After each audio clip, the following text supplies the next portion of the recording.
खबर आपको बता दें, रूस यूक्रेन युद्ध का असर अब भारत में डीजल के दाम पर नजर आया है। तेल कंपनियों ने थोक ग्राहकों के लिए डीजल की कीमत में 25 रुपए प्रति लीटर का इजाफा कर दिया है।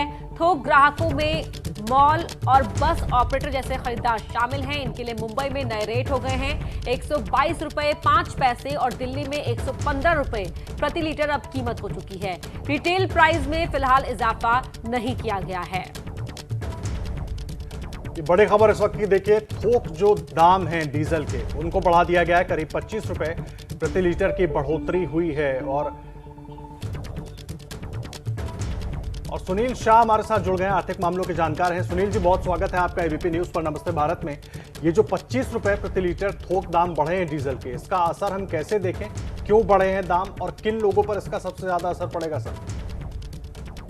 देखिए, अभी तक ये अभी आई खबर है, तो मैंने ज्यादा डिटेल से पढ़ा नहीं। लेकिन अगर ये होलसेल में पड़ता है जो थोक ग्राहकों के ऊपर, और वो अगर आपने जैसे बताया कि वो मॉल्स वाले या उनके जनसेट जो चलते हैं उनके लिए है, या जो बसेस हैं यानी कि जो पब्लिक ट्रांसपोर्ट वालों के लिए है, अगर उनके लिए बढ़ाए हैं तो उसका इम्पैक्ट, डायरेक्ट इम्पैक्ट तो नहीं आएगा, लेकिन इनडायरेक्ट इम्पैक्ट ये आएगा कि उनके चार्जेस में बढ़ोतरी होगी।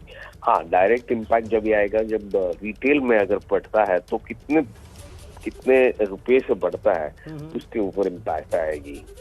तो देखना ये पड़ेगा हमको, जब रिटेल में बढ़ता है तब जाके एनालिसिस कर सकेंगे कि इसकी इम्पैक्ट महंगाई की दरों में क्या पड़ेगी। ये हर चीज महंगी हो जाएगी अगर प्रति लीटर 25 रुपये से रिटेल में बढ़ता है, लेकिन मैं नहीं मानता हूँ इतना बड़ा जंप आ सकता है। जी, लेकिन सुनील जी, एक चीज और समझना चाहेंगे, क्या खास करके इसका असर हैवी इंडस्ट्रीज पर भी पड़ेगा, क्योंकि सबसे ज्यादा कंजप्शन उनकी तरफ से होता है?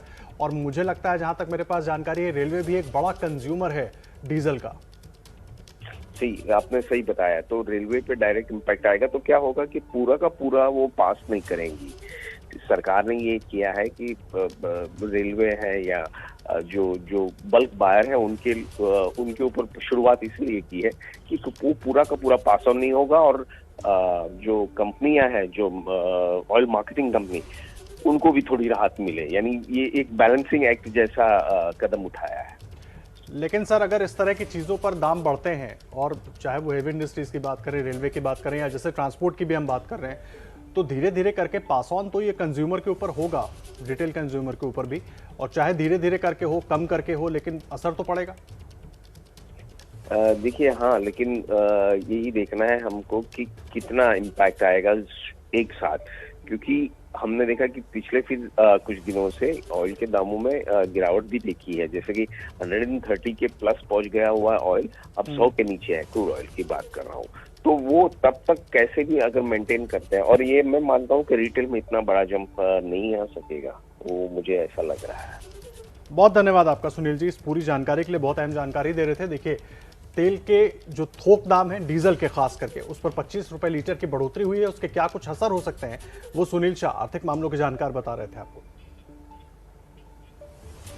और आगे नमस्ते भारत में बात करेंगे उत्तराखंड की।